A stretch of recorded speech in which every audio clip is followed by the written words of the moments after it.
देखो हमने अब तक काफी सारी चीजें देख ली। क्या क्या चीजें देखी हैं? राउल्ट्स लॉ देख लिया एक तो, है ना, एक राउल्ट्स लॉ देख लिया, सॉलिबिलिटी से स्टार्ट किया था वो टॉपिक हमने, राउल्ट्स लॉ, है ना, एक तो उसको देखेंगे। फिर कुछ कॉलिगेटिव प्रॉपर्टीज देखी। आज छोटा सा एक ब्रीफ दूंगा, समझना क्या क्या बता रहा हूं, समझ में आ जाए तो अच्छी बात है, वरना दोबारा समझाऊंगा। आओ देखो, पहले सॉलिबिलिटी।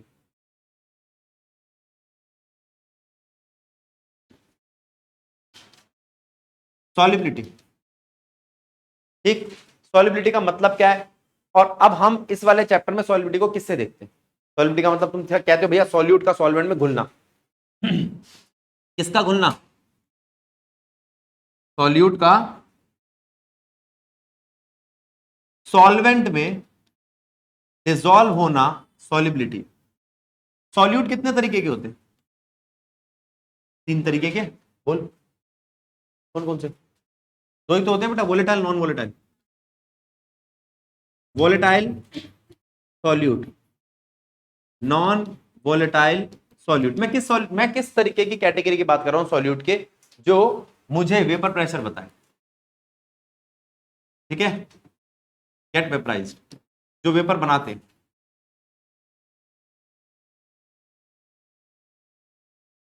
डज नॉट वेपराइज, जो वेपराइज ना हो वो नॉन वोलेटाइल, जो वेपराइज हो जाए वो वोलेटाइल।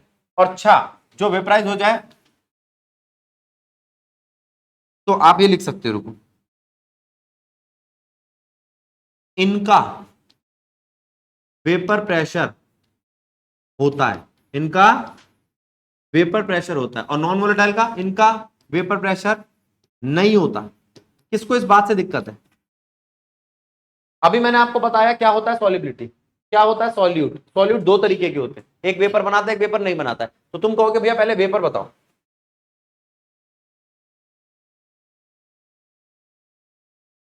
अनस बोर्ड पे ध्यान दो, टॉपिक है वेपर। क्या है vapour? Gaseous form of liquid. Liquid की कोई गैस वाली फॉर्म को हम वेपर कहते हैं, लिक्विड की गैसियस फॉर्म को। जब ये वेपर्स बनती है तो 2 चीजें देखी जाती है, इन्हें बना कौन रहा है, टेम्परेचर या हीट। कौन बना रहा है? टेम्परेचर या हीट। और ये लगा क्या रहे हैं? प्रेशर। ये हीट है, ठीक है, इसका अपना कोई पर्टिकुलर टेम्परेचर है। यहां मैंने टेम्परेचर देना चालू किया, इसने टेम्परेचर लेना चालू किया। एक वक्त आया ऐसा कि एटमॉस्फेरिक प्रेशर इन वेपर्स के लगने वाले प्रेशर से इक्विलिब्रियम पे आ गई। तो जो नीचे लग रहा था प्रेशर, लिक्विड की सरफेस पे जो ये प्रेशर एक्सपीरियंस कर रहा था, वो बना वेपर प्रेशर। अब बोलो, वेपर प्रेशर जब बना, यानी कि एटमॉस्फेरिक प्रेशर जब वेपर प्रेशर के बराबर हुआ, तो वो टेम्परेचर क्या बन गया? Boiling point. Boiling point is that temperature at which vapor pressure and atmospheric pressure both are in equilibrium with each other, and two physical states, solid and liquid and gas, are in equilibrium with each other. ठीक, ये सारी बातें समझ में आई? अच्छा, अब आपको पता है वेपर क्या है, वेपर प्रेशर क्या है। अब आपको पता है कि यहां पर सॉल्यूट 2 तरीके के होते हैं। अगम ये बात क्लियर है ना? बिल्कुल शुरू से उठा रहा हूं, इससे पीछे तो तूने कुछ नहीं पढ़ा ना, सॉलिबिलिटी से पीछे वो तो नहीं बताओ ना, मोलैरिटी मोलैरिटी मैं वहां से रिवाइज करा रहा हूं, बिल्कुल सॉलिबिलिटी से। अब इसके बाद मैं तुमसे जो बात करता हूं उस पर ध्यान देना। अगर मैं आपसे कहूं कि नॉन वोलेटाइल सॉल्यूट है, कैसा सॉल्यूट है? फॉर नॉन वोलेटाइल सॉल्यूट, एक चीज और बतानी थी बीच में, राउल्ट्स लॉ। राउल्ट्स लॉ कहता है भैया जो प्रेशर है ना, वो डायरेक्टली प्रोपोर्शनल है मोल फ्रैक्शन में। किसका प्रेशर? सॉल्वेंट है तो सॉल्वेंट का, सॉल्यूट है तो सॉल्यूट का। प्रोपोर्शनैलिटी का साइन हटने पर एक कांस्टेंट आता है।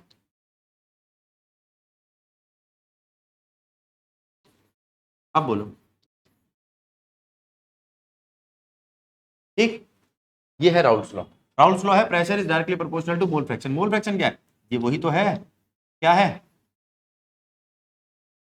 इसका एक स्पेशल केस भी था, हेनरीज लॉ। हेनरी ने क्या कहा?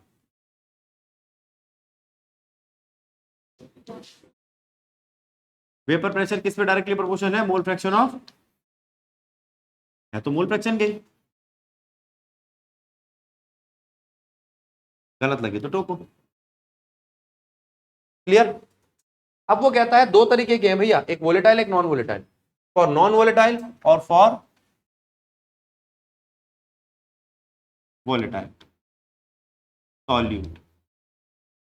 अगर सॉल्यूट नॉन वोलेटाइल है, अगर सॉल्यूट नॉन वोलेटाइल है तो आपका क्या फॉर्मूला लगेगा? P solution is equals to, सिर्फ सॉल्वेंट पे डिपेंड करता है। सॉल्यूट तो नॉन वोलेटाइल है, सॉल्यूट ने तो वेपर्स ही नहीं बनानी, वेपर्स नहीं बनानी तो उसे वेपर प्रेशर भी नहीं लगाना। क्लियर? तो P solution equals to P A. P A होता क्या है? पी नॉट ए आइए, P not A 1 minus chi B, रख लो इसको। और यहां पर भी सोल्यूशन क्या होता है? P A plus P B. P A क्या होता है? पी नॉट ए का A plus P not B,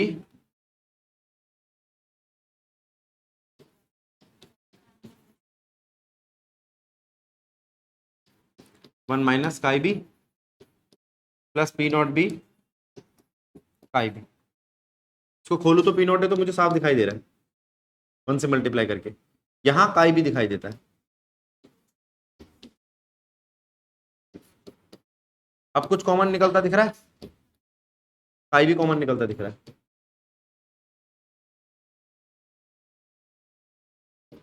दिख रहा है?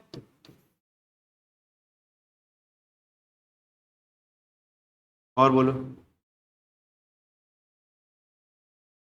क्लियर हुआ?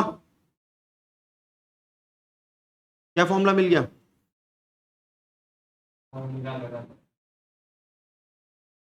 बोलो क्या? कहाँ प्लस आएगा बेटा, क्या बोलना चाह रहे हो बोलो?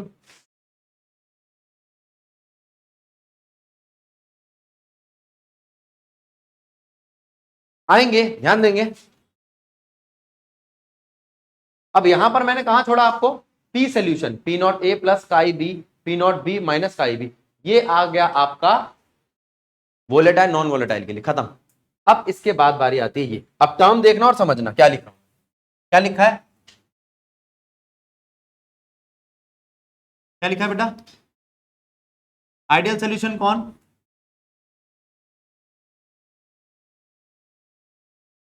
क्या ओबे करता है? जो राउल्ट्स लॉ माने, जो राउल्ट्स लॉ माने। तो नॉन आइडियल सोल्यूशन क्या हो गया अगम? बस इससे आसान बात तो कोई हो सकती है क्या?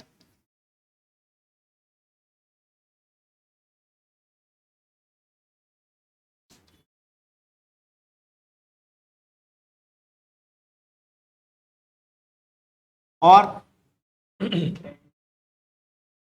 इसके अंदर डेल्टा एच जीरो होता है, डेल्टा वी जीरो होता है। इसके अंदर डेल्टा एच जीरो नहीं होता, डेल्टा वी जीरो नहीं होता। अगला, इसके अंदर ए ए बी बी, एक बार पीछे आना जरा, कहीं जगह है, एक टर्म समझाऊंगा राउल्ट्स लॉ में। क्या लिखा है? इंटरैक्शन। क्या बोलते हैं, कौन सी इंटरैक्शन है?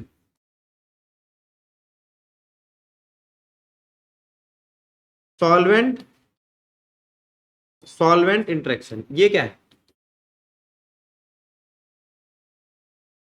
Solute solute interaction. और ये क्या है? सॉल्यूट सॉल्वेंट तो सॉल्यूशन बन गया ना, बोल नहीं आया समझ में? आया? सॉल्यूट सॉल्वेंट इंटरेक्शन मतलब सॉल्यूशन बन गया। अब आओ पेज पे, क्या है ये? बोलो, सॉल्वेंट सॉल्वेंट, ये क्या है?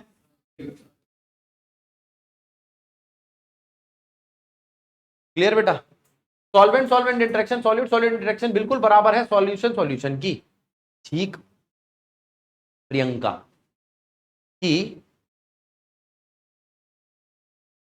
भूल के नाम बेटा, पलक से बनती है। दोनों क्या है, सॉल्वेंट सॉल्वेंट इंटरेक्शन। प्रियंका की पूरा सॉल्यूट कीर्ति से भी, सॉल्यूट छोटा होता है ना, हमारी कीर्ति छोटी सी, कीर्ति से बनती है। तो इसका मतलब प्रियंका क्या, आइडियल स्टूडेंट, इसकी सबसे बनती है। ठीक है, होता है ना वो, किसने होती है पिक्चर, आर्या द दीवाना, कौन था वो, मिस्टर परफेक्ट, है ना। तो देखते हैं इस पिक्चर अल्लू अर्जुन की, मैं भी देखता हूँ। तो वैसे ही ये भी मिस्टर परफेक्ट है, इसकी सबसे बनती है। तो ये आइडियल सोल्यूशन, आइडियल स्टूडेंट है। इसकी ए से जैसे बनती थी, बी से जैसे बनती थी, आज ए से भी वैसी बनती है। ना एनर्जी में चेंज आया, ना वॉल्यूम में चेंज आया, ना किसी में चेंज आया। अब दूसरा केस, इसका नॉन आइडियल सोल्यूशन भी है। प्रियंका की पलक से बनती है, सॉल्वेंट सॉल्वेंट, सॉल्यूट इस बार बदल दिया मैंने, अनिमेश, प्रियंका की अनिमेश से नहीं बनती। ठीक है, ये घुमक्कड़ है ना, पारक नापता रहता है, घासे खोदता रहता है, ये पढ़ने वाली बच्ची, तो इंटरेक्शन नहीं बन रही। तो इनकी इंटरेक्शन कमजोर है या ताकतवर है, या ये हो सकता है प्रियंका की पलक से इंटरेक्शन बनती है, लेकिन प्रियंका की स्नेहा से जबरदस्त इंटरेक्शन बनती है। तो इसका मतलब जब ये सोल्यूशन बना, सॉल्यूट सॉल्वेंट मिला, तो बढ़ गई इंटरेक्शन। अब मैं इसमें ये नहीं कह सकता कि इंटरेक्शन बढ़ गई या घट गई, वो बाद में बताऊंगा, पहले कह रहा हूं बराबर नहीं है, बराबर आना जरा, ये ए ये बी इंटरेक्शन बराबर। अब बराबर ना होने का दो मतलब है, या तो ज्यादा या कम, कम या ज्यादा। कहां से लाऊं ये कम या ज्यादा, आओ क्या लिखा है,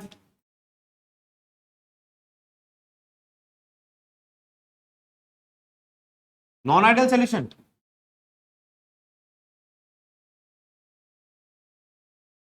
कौन सा डेविएशन है, और ये कैसा डेविएशन है, आना जरा दिमाग लगाना।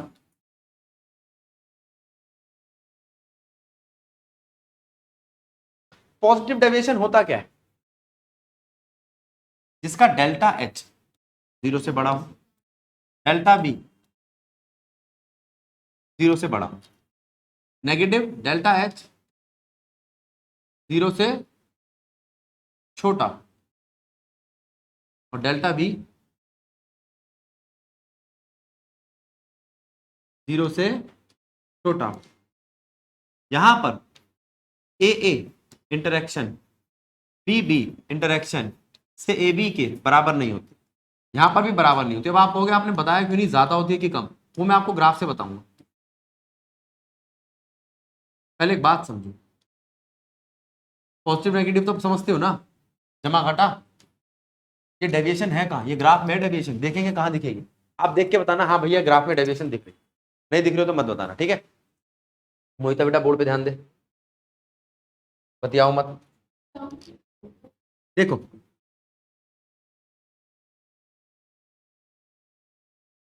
ओए, ये देखो, ये ग्राफ बना रहे हैं हम, ठीक है, सीधी लाइन मैं खींचने की कोशिश करता हूँ, कभी खींचती नहीं है। ठीक है,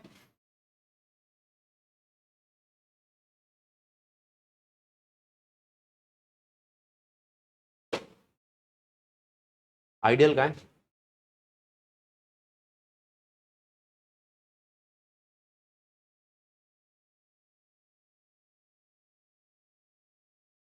ठीक है। आओ, आइडियल सोल्यूशन में कौन सी चीज की मोल फ्रैक्शन कम हो रही थी, किसका मोल फ्रैक्शन घट रहा था, सॉल्वेंट का, और किसका मोल फ्रैक्शन बढ़ रहा था, किसका, सॉल्यूट का। और ये है सॉल्यूशन का।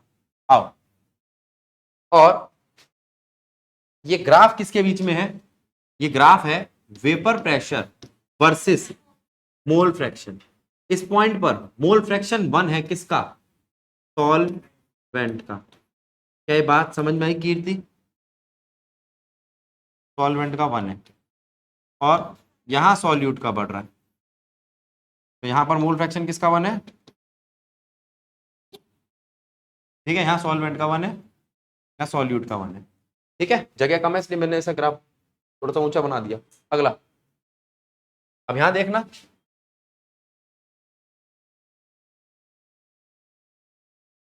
अब देखो, अब अगर मैं कहूं ये भी काय है और ये वही ग्राफ है जो पहले बनाया था, तो तुम कहोगे पॉजिटिव डेविएशन क्या हुआ।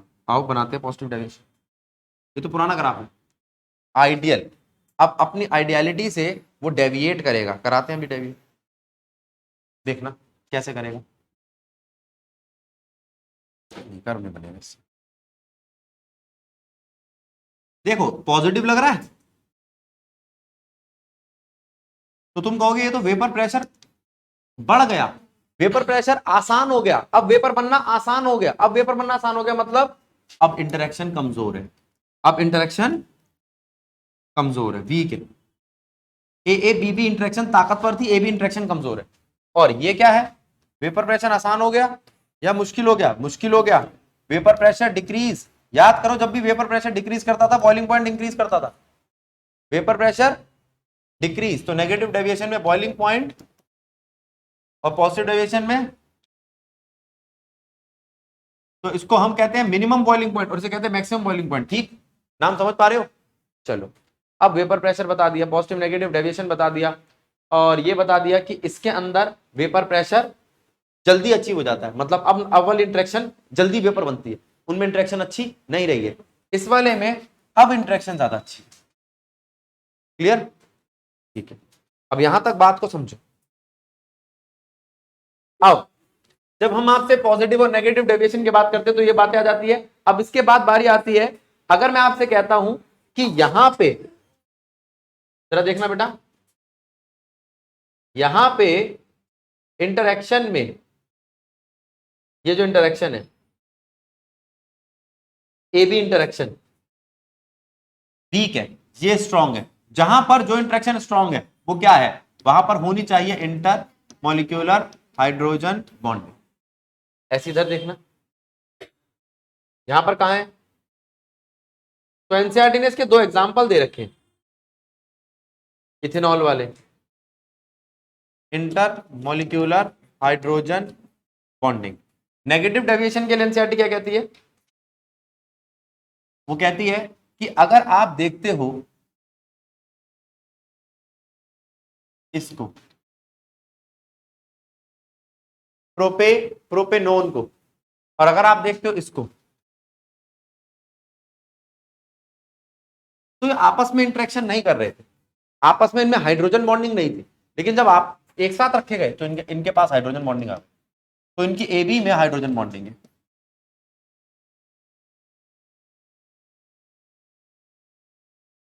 समझ रहे हो, जब ए के साथ करता है तो हाइड्रोजन बॉन्डिंग नहीं, बी के साथ करता है तो हाइड्रोजन बॉन्डिंग नहीं, ए बी में हाइड्रोजन बॉन्डिंग है, किसमें है, आगे। अब और कोई नेगेटिव डेफिनेशन याद दिलाएगा, ये ले लो,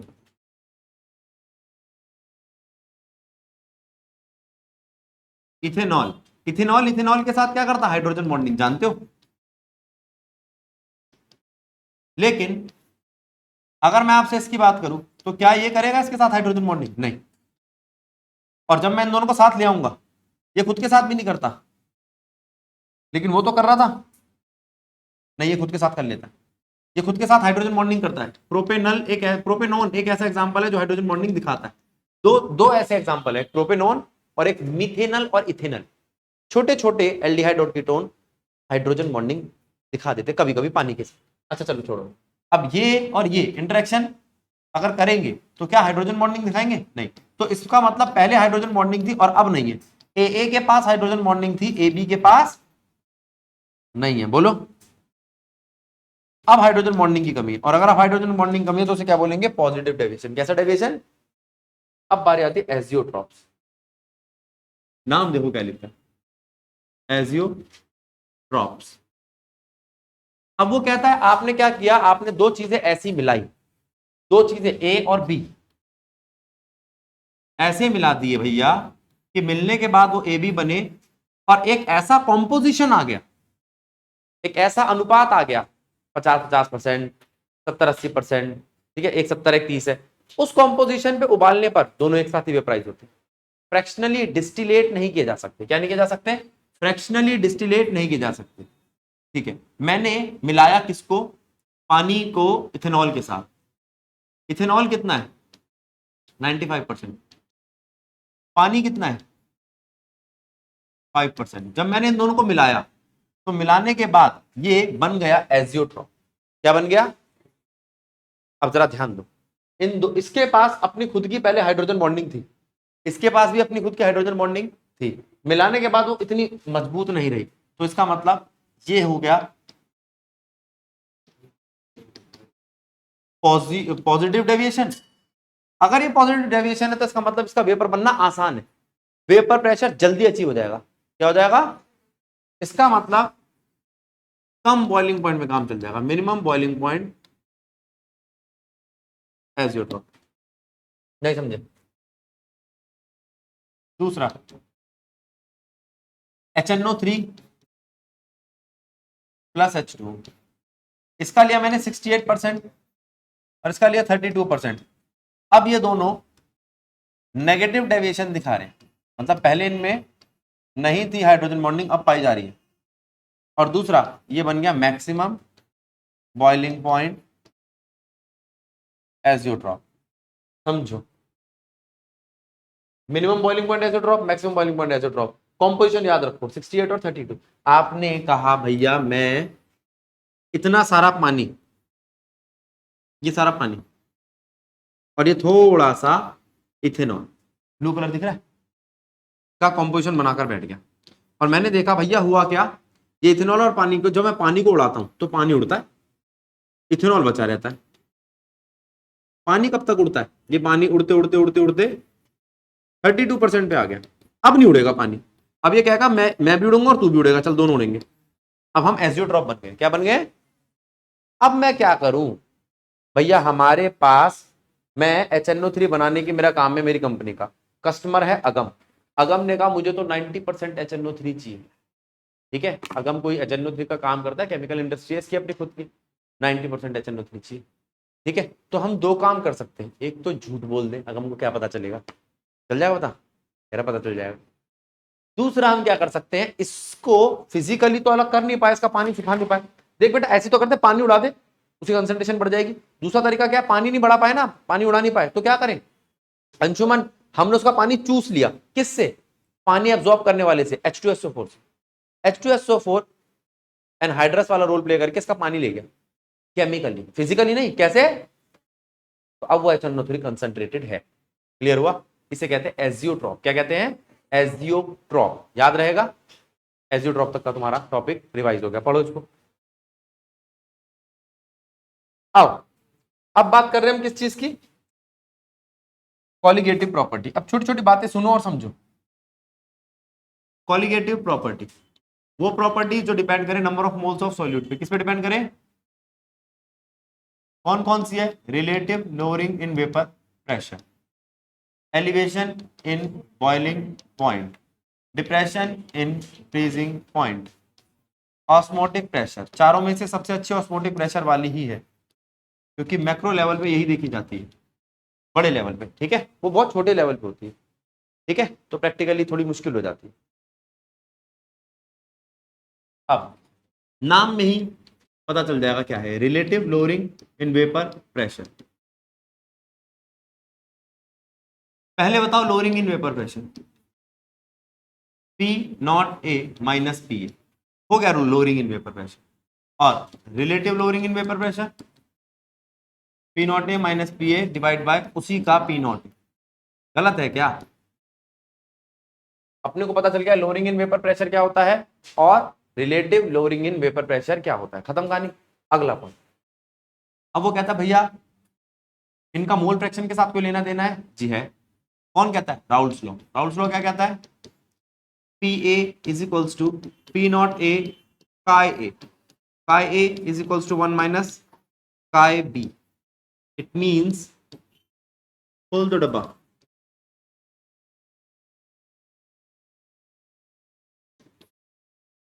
इसको उठा के उधर ले जाओ, तो P0B काय B is equals to P0A minus PA। इसको नीचे ले जाओ, काय B is equals to P0A minus PA divided by P not B गलत है क्या?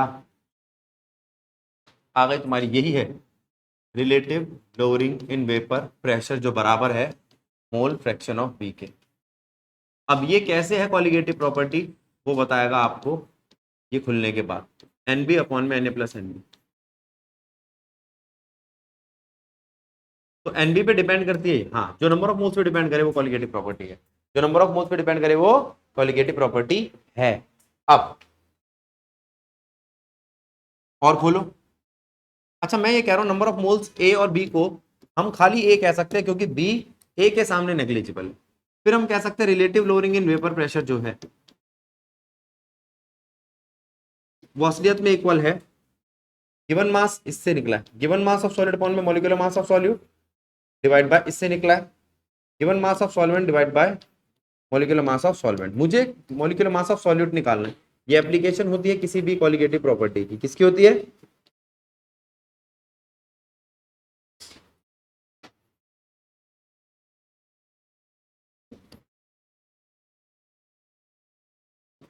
ये लो,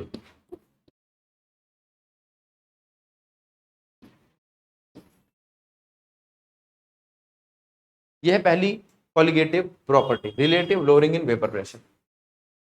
बेटा जरा ध्यान दो, यहां गलती से पी नॉट बी लिख दिया।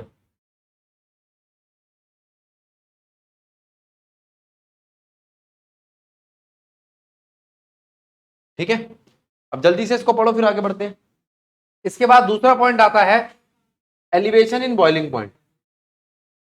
पहले तो इस बात को समझो, एलिवेशन इन बॉइलिंग पॉइंट क्या है।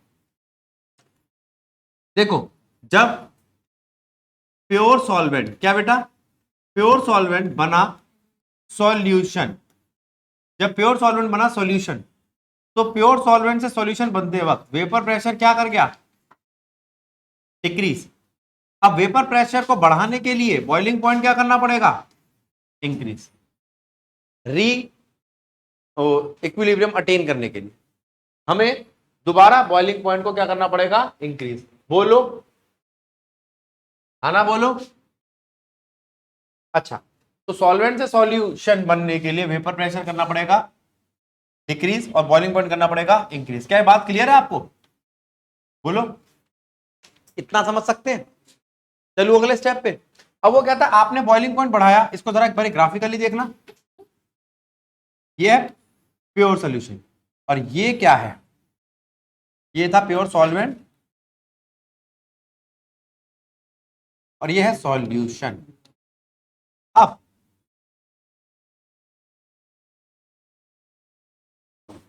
ये है टी नॉट बी।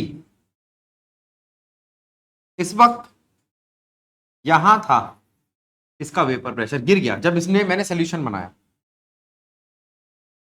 ये है बेटा आपका वेपर प्रेशर। वेपर प्रेशर अगर एटमॉस्फेरिक प्रेशर के बराबर आ जाए तो आ जाता है बॉइलिंग पॉइंट। अब वो कहता है भैया जैसे ही मैंने इसमें थोड़ा सा सॉल्यूट डाला, इसका वेपर प्रेशर, इसका वेपर प्रेशर गिर गया, कर गया डिक्रीज। तो आप इसका फिर से वेपर प्रेशर यहां तक पहुंचाओ, तभी मैं बॉइलिंग पॉइंट की बात करूंगा। यहां तक पहुंचाने के लिए मुझे इस एक्सिस को भी चेंज करना पड़ा, ये बना टीवी। इन दोनों के बीच का गैप क्या बना? ये चीज क्या बनी?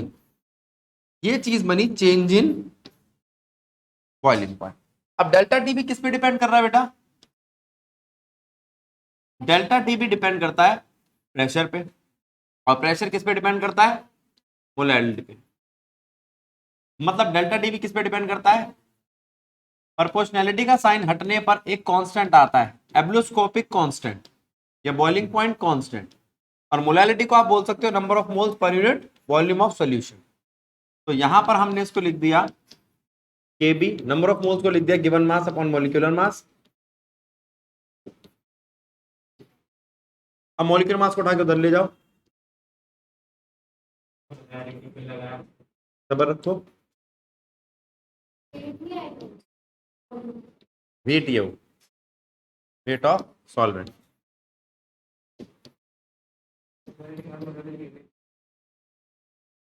ठीक है,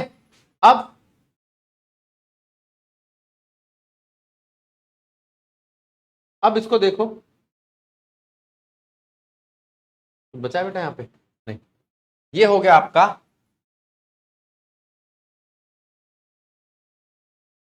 मॉलिक्यूलर मास, और ये थी आपकी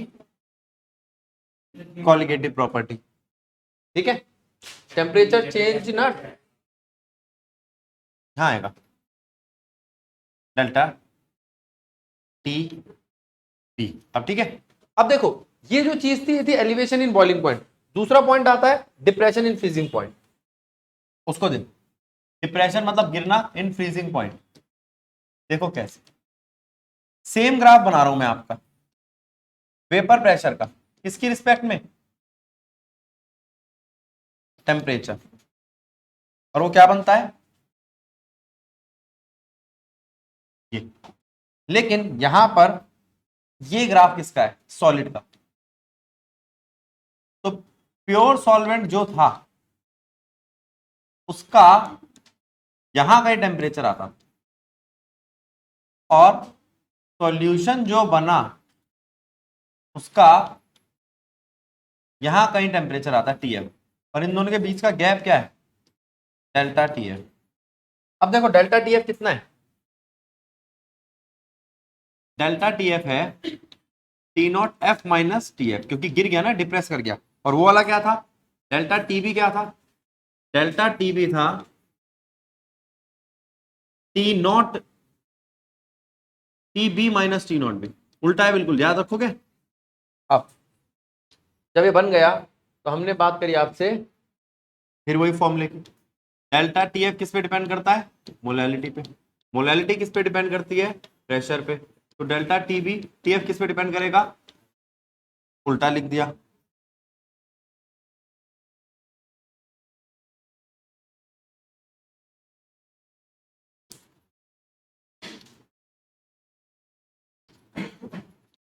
delta T F is equals to K F.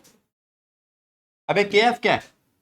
Cryoscopic constant, ठीक है, या मोलल डिप्रेशन कांस्टेंट। वो था molal elevation in boiling point वाला कांस्टेंट। ठीक है, अब फिर वही फॉर्मूला लगाऊंगा यहाँ पे, इसको वही खोलूंगा number of moles upon given mass में, और पूरा सॉल्व होके क्या आएगा?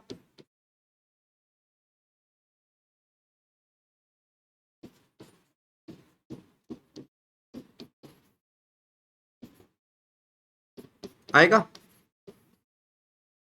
समझो।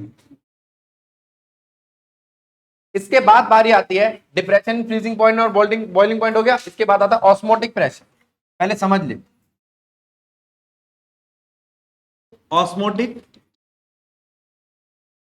प्रेशर। पहले इसके लिए हमें टर्म ऑस्मोसिस सीखना होगा। अगर मैं एक कंटेनर लूं, इसको मैं पार्ट कर दूं एक ऐसी चीज से जो सेमी परमेबल मेम्ब्रेन या सेलेक्टिवली परमेबल मेम्ब्रेन है। परमिट तो करेगी लेकिन सेलेक्टिव चीज को करेगी, जाने तो देगी लेकिन किसी सेलेक्टिव चीज को, उसे कहते हैं selectively permeable membrane. Semi permeable का मतलब होता है जाने दे आने ना दे। ठीक है, अच्छा होगा क्या? यहां पे हमने लिया प्योर सॉल्वेंट और यहां लिया सॉल्यूशन। ठीक है, प्योर सॉल्वेंट से सॉल्यूशन की तरफ अगर जाएगा, प्योर सॉल्वेंट से सॉल्यूशन की तरफ जाएगा। प्योर सॉल्वेंट का मतलब क्या है?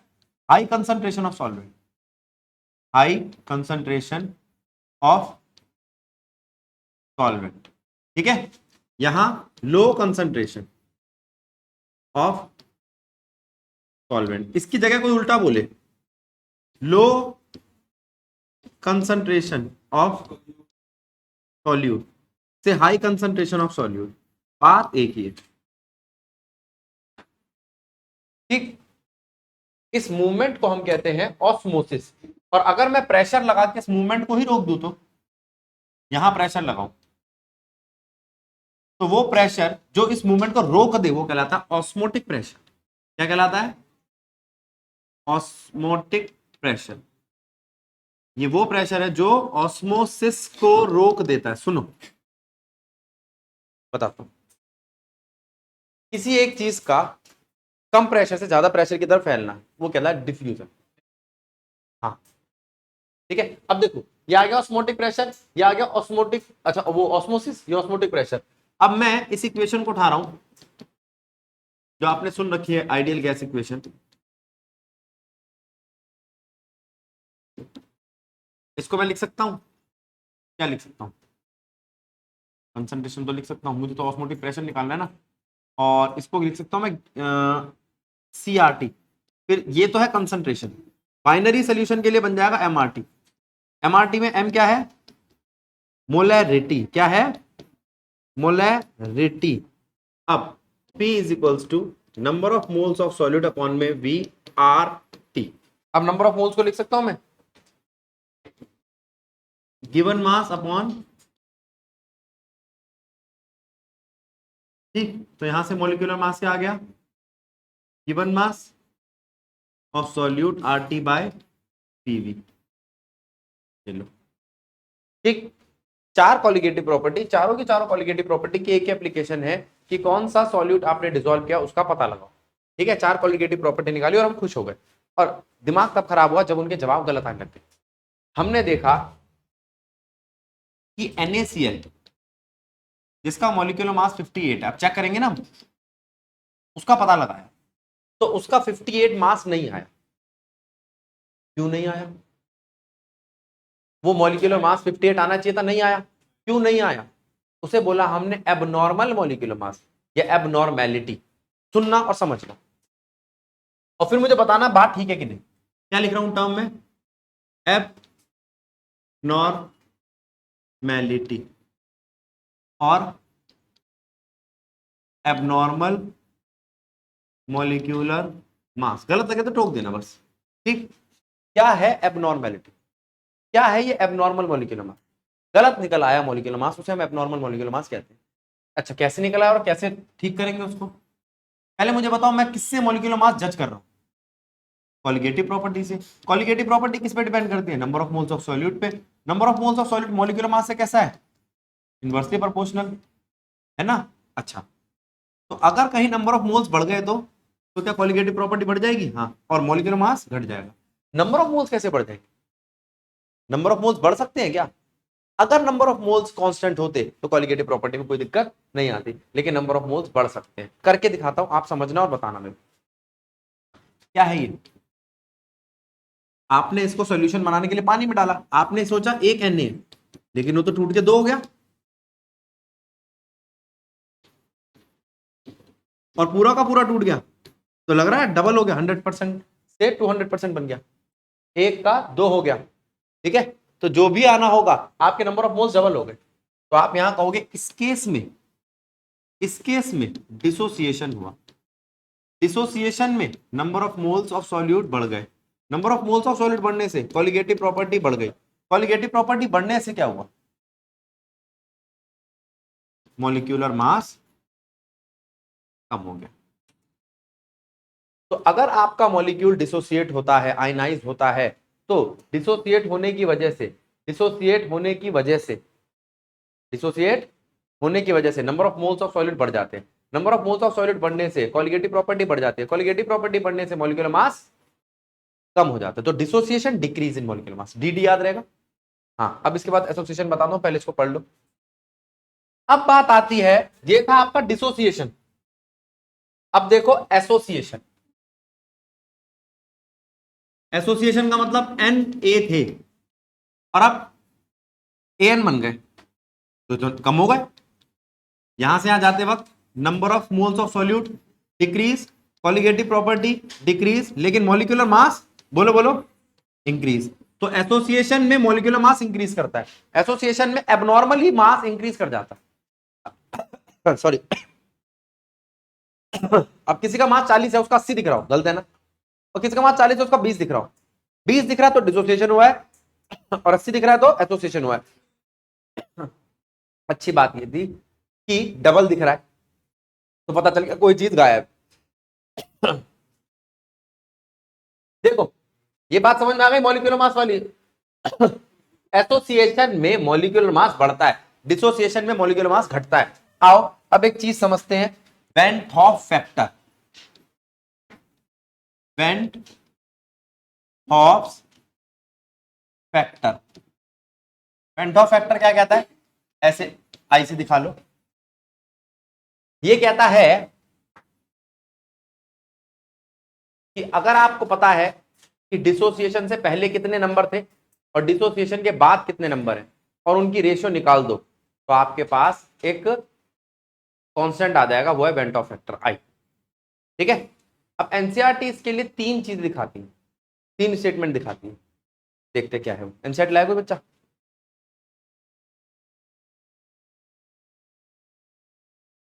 देखो, पहला बोलता है नॉर्मल मॉलिक्यूलर मास और abnormal molecular mass, normal molecular mass upon में एबनॉर्मल मॉलिक्यूलर मास। अच्छा जरा ध्यान देना, क्या इसी से नॉर्मल मॉलिक्यूलर मास से आप पता लगा सकते हो कॉलिगेटिव प्रॉपर्टी? अब तो नीचे आएगी कॉलिगेटिव प्रॉपर्टी नॉर्मल, उसे कहते हैं कैलकुलेटेड, कैलकुलेटेड कॉलिगेटिव प्रॉपर्टी, और ऊपर कौन सी आएगी, ऑब्जर्व्ड कॉलिगेटिव प्रॉपर्टी। तो नॉर्मल से क्या आई, कैलकुलेटेड, और एबनॉर्मल से, इसका मतलब उल्टा है। हाँ, मैंने आपको कई बार बताया मॉलिक्यूलर मास और कॉलिगेटिव प्रॉपर्टी कैसी होती है, इनवर्स। जिस पे मुझे काम करना है वो ये फॉर्मूला है, total number of moles, total number of moles of solute after dissociation और एसोसिएशन,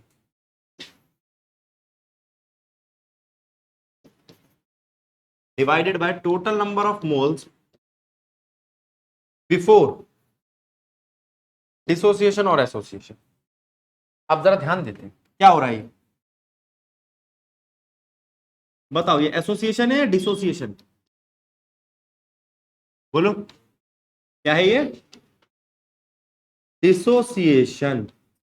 अब डिसोसिएशन में ये 1 था, 0 0, 1 में से गया अल्फा, यही तो है डिग्री ऑफ डिसोसिएशन। ये तो आपने इक्विलिब्रियम में भी देखा था। ठीक है, तो ये था आपका बिफोर डिसोसिएशन, टूटने से पहले, और टूटने के बाद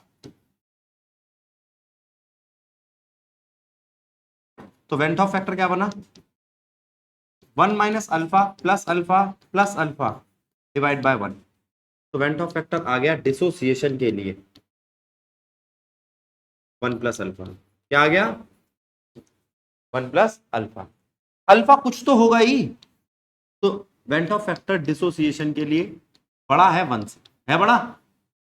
ठीक ठीक, अगला केस, अगर मैं आपसे कहूं कि यहां पे एन ए चीजें थी जो जुड़कर ए एन बन गई, तो आप कहोगे पहले इसको ए करो तभी मैं इसको 1 ले पाऊंगा, तो यहां पर 1 अपॉन एन ए एन कर दो, 1 0, 1 में से गया अल्फा, या 1 अपॉन एन अल्फा, क्यों 1 अपॉन एन, ये स्टोइचियोमेट्रिक कोएफिशिएंट पड़ा है।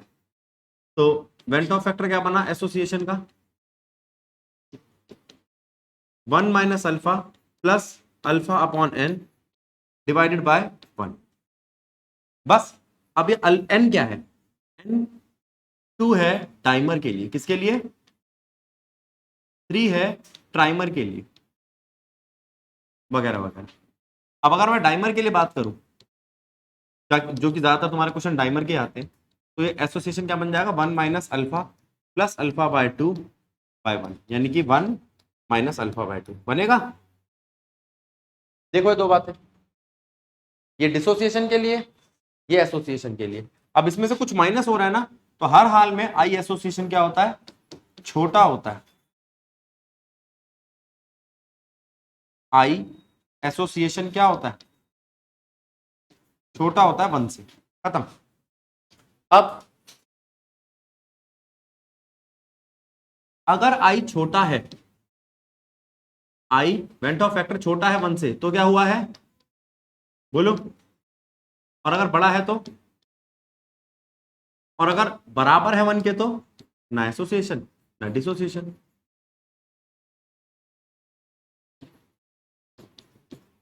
ठीक ठीक बेटा,